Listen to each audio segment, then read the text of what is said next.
Actualmente es un gran reto el ser padre o madre de un hijo adolescente.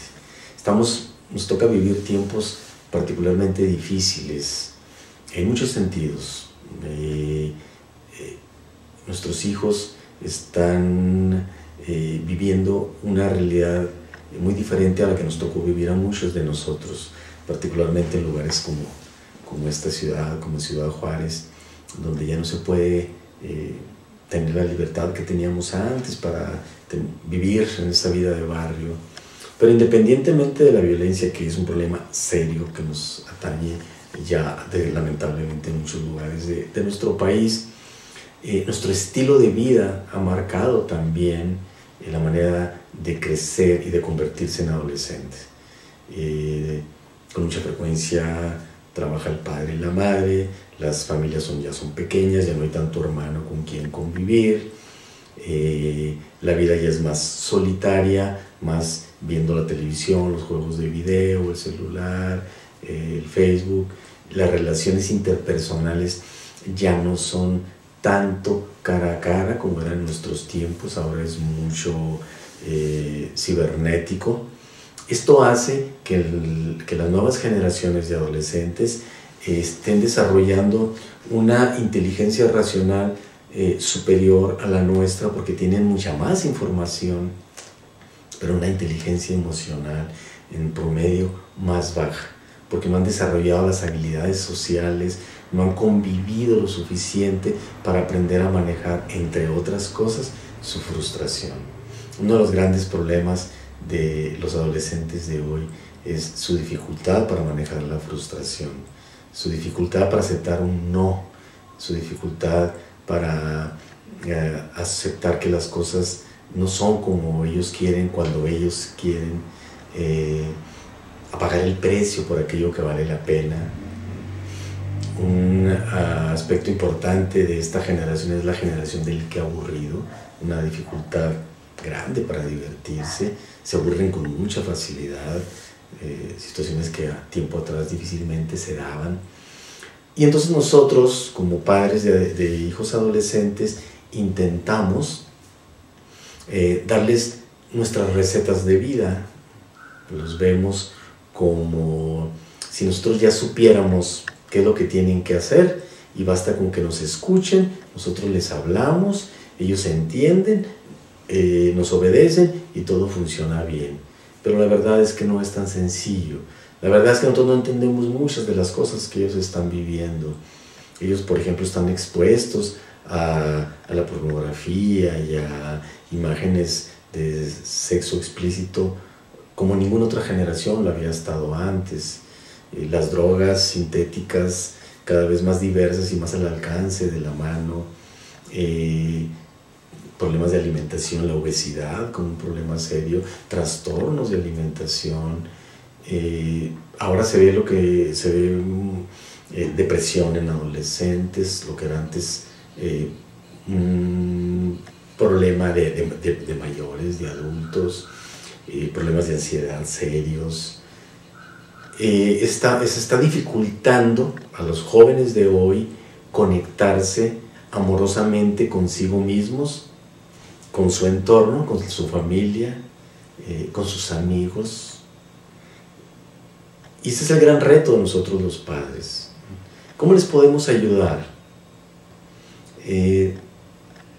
Aprendiendo a comunicarnos con ellos mejor, aprendiendo a escucharlos más y no darles tanto sermón, aprender a entender a través de ellos cuáles son sus inquietudes, cuáles son sus anhelos, cuáles son sus frustraciones, cuáles son sus tristezas, qué visión hacia adelante tienen, convertirnos más en líderes de ellos, líderes confiables más que en jefes. Lo que a nuestros padres les funcionó con nosotros, una autoridad férrea, bastaba con una mirada para que nosotros entendiéramos que no había negociación, ya no funciona. Ahora sí se necesita negociar, ahora sí es importante escuchar el punto de vista de nuestros hijos adolescentes y valorar lo que ellos piensan y valorar lo que ellos desean, lo cual no implica darles todo lo que piden. Eso es uno de los grandes problemas de este tiempo, que muchos de los padres de hijos adolescentes estamos tratando de darles a nuestros hijos una vida que nosotros no tuvimos. Y entonces solemos ser sobreprotectores, excesivamente tolerantes, muy pasalones. Y con mucha frecuencia en la pareja se polariza. Entonces, uno es exigente, más rígido, y el otro es tolerante y más blando. Y dos extremos, dos defectos no hacen una virtud, dos defectos hacen un defecto más grande. Entonces es importante que nos acerquemos, que nos comuniquemos como pareja para acercar nuestros criterios y abordarlos de una forma un poco más coherente, congruente, unificada, teniendo particular cuidado en manejar los aspectos centrales. La expresión de nuestro amor, expresión tangible, visible, y límites. Los límites que sean pertinentes, los límites que la peculiaridad de nuestro hijo nos esté pidiendo, porque nuestros hijos no son iguales todos. No se trata de poner reglas por reglas.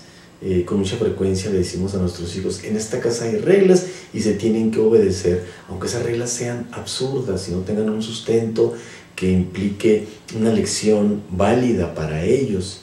A veces fue una ocurrencia, a veces surgió de un evento de hace mucho tiempo que ya no volvió a suceder. Es importante que las reglas que pongamos sean solo aquellas que se necesiten, que sean las adecuadas para el momento y la circunstancia presente, y en la medida de lo posible negociadas.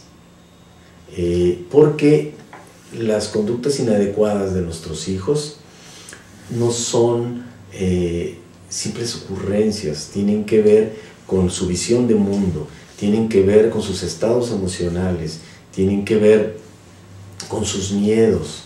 Y si nosotros no logramos darle un peso a eso, entonces se da una relación como si estuviéramos hablando idiomas diferentes. Es cuando nuestros hijos dicen, lo que pasa es que no entiendes. Y la verdad es que muchas veces tienen razón.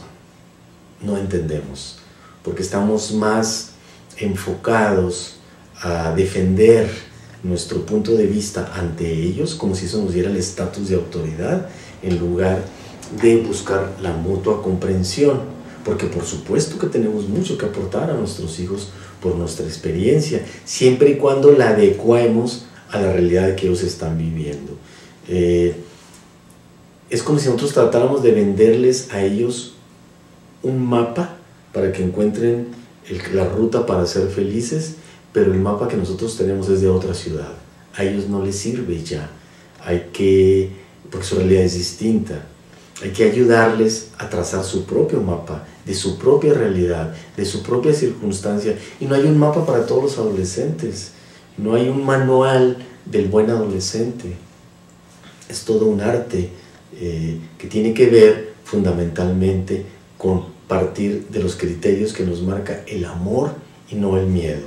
Cuando nos vence el miedo a no estar siendo buenos padres, cuando nos vence el miedo a lo que pueda pasar con nuestros hijos, cuando nos vence el miedo a la opinión que van a tener los demás, porque nuestros hijos no son tan brillantes como los hijos del vecino, del compadre, cuando nos entra el miedo a perder el amor de nuestros hijos, entonces es cuando cometemos más errores. El amor es bastante más confiable. ¿Qué es lo bueno para él, para ella, para nuestros hijos? Y también para nosotros. Recuerden que se trata de enseñarles a nuestros hijos, de irles dando herramientas para que aprendan a ser felices. Esa es nuestra tarea fundamental. Cómo darles elementos a nuestros hijos para que sean felices. Antes de ser ordenados, limpios, disciplinados, buenos estudiantes, lo más importante de todo es que sean felices.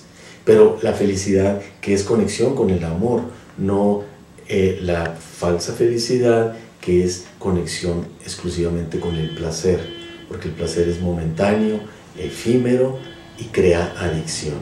Si nosotros le preguntamos a nuestros hijos, ¿cómo te ayudo a ser feliz?, seguramente nos van a pedir cosas que les ayudan a tener una vida placentera.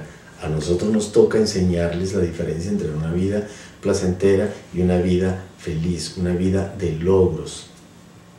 Y es así como se van derivando ya los buenos hábitos y todos aquellos valores que hay que irles inculcando de la única manera o de la manera más eficiente como lo podemos hacer, a través de ser modelos confiables de ellos.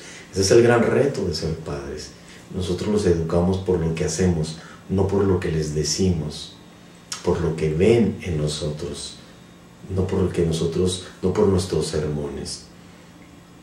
Sin embargo, si logramos también estar en armonía con nosotros mismos, si nosotros como padres somos felices, porque si no somos felices, ¿cómo les podemos ayudar a que aprendan a hacerlo?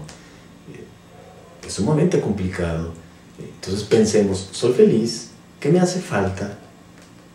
¿Qué tengo que trabajar en lo personal conmigo para que mi hijo vea un padre o una madre feliz? Una madre que ama la vida, que ama lo que es, que se ama a sí mismo, que ama a los demás, que vive una vida amorosa y con una sensación de mayor plenitud.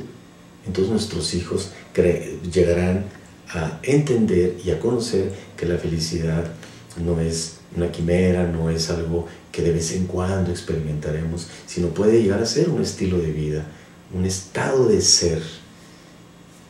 Pero esto lo vamos aprendiendo a lo largo de nuestra vida, poco a poco.